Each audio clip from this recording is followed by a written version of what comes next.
Дараагийн бичлэгтээ тавтан морил. За би нэг сонирхолтой сэдв уншиж агаад та бүхэнтэйгээ бас хуваалцъя гэж бодлоо. Аз жаргалтай хүний хийдэггүй нэг ганцхан зүйл байдаг юм байна л да.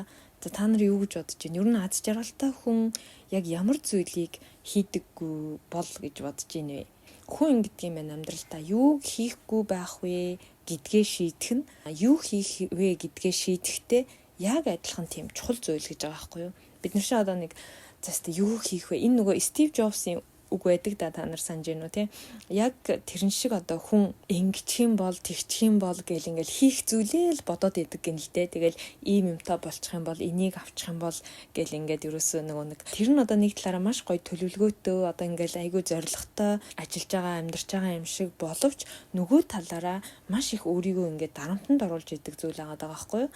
Тэгтэл энийг хийхгүй ийм зүйлийг ер нь би хийхэ болчих гэдэг зүйлийг өөртөө ингээд бодож үзэх юм бол яг үнэндээ нөгөө тэр зүйлээ хийхэ болоход бизнес дээр тэр ажил дээр тэр ерөөсөн амьдрал дээр аз жаргал мэдрэх мэдрэмжүүд аз жаргалыг мэдэрдэг зүйлүүд нь бүр илүү болоод маш их өөрчлөлт гарч ирдэг гэж байгаа. Нэг ёсондоо нөгөө хит их хичээж байгаа зүйл чинь юу байна вэ таны хувьд гэдгээ бодож үзээд за тэрийгэ болчих юм бол маш аз жаргалтай болно гэсэн үг. За тэгвэл бид амьдралдаа одоо ямар зүйлийг болох юм бол хамгийн аз жаргалтай байж чаддаг вэ гэхээр ганцхан зүйл байгаа гэж хэлсэн тийм ээ.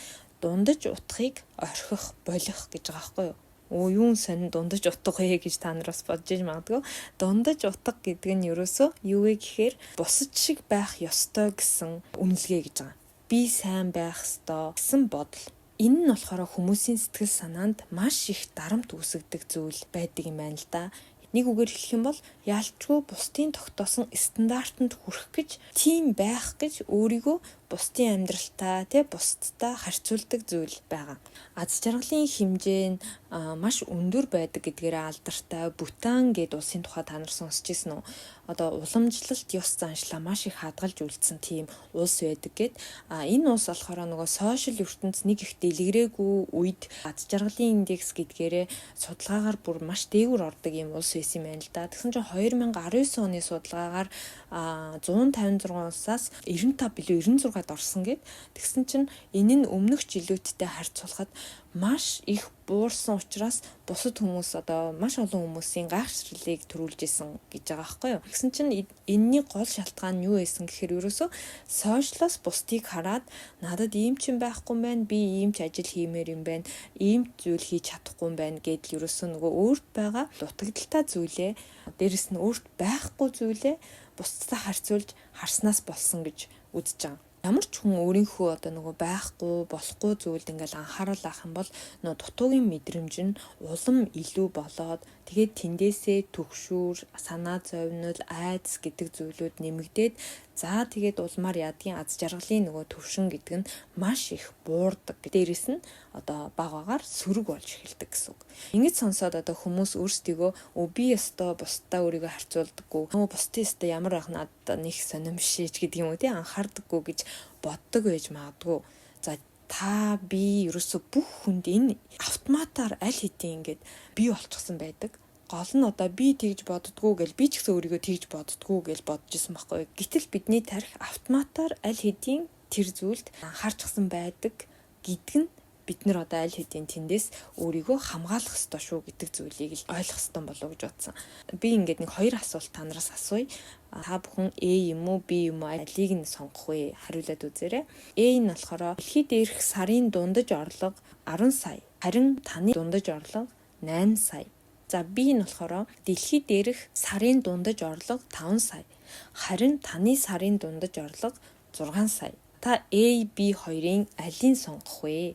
Бодоод үзээрэй. За A-г сонгосон хүн бол бусдаа нэг их өөрийгөө харьцуулдаггүй, харьцангуй жаргалтай хүн гэж бодож болно.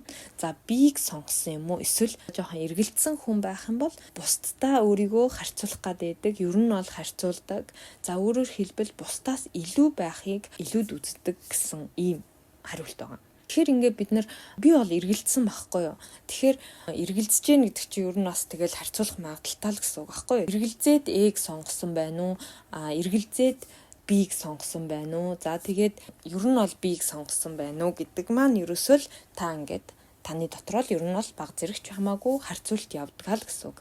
Тэгээд яавал бусдтай харьцуулахгүй амьдарч чаддаг болох вэ гэхээр нэг л арга байгаа. Мэдээжийн зүйлүүдтэй талархаж чаддаг байх хэрэгтэй гэж байна.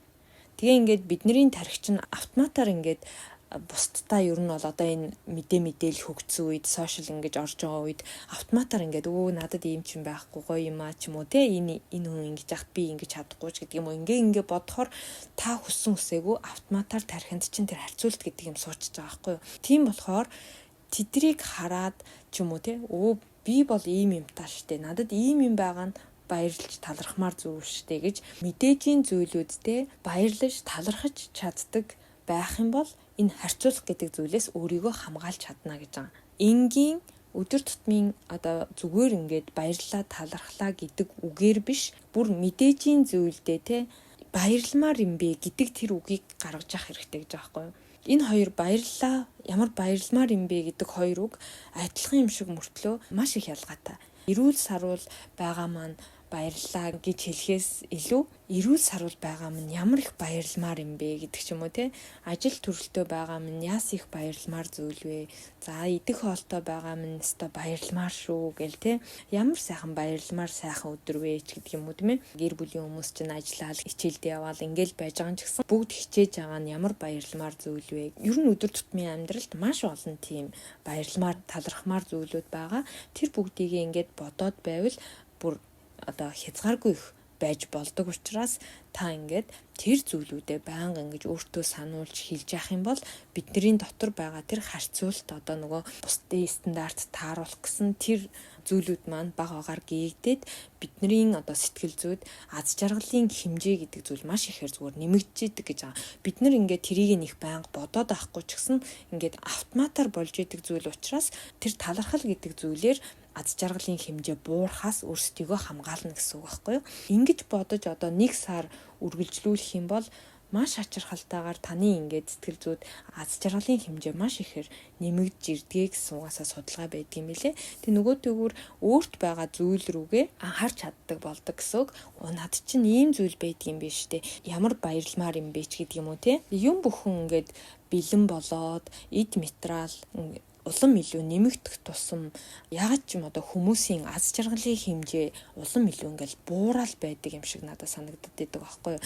Яагаад тэгэхээр бусдын хэрглэж байгаа зүйл, бусдад байгаа зүйлд бид нар хит их анхаарад за тэгэл өөрт байхгүй юм байна гэдэг далд бодол ингээл бидэнд үүсээл тий.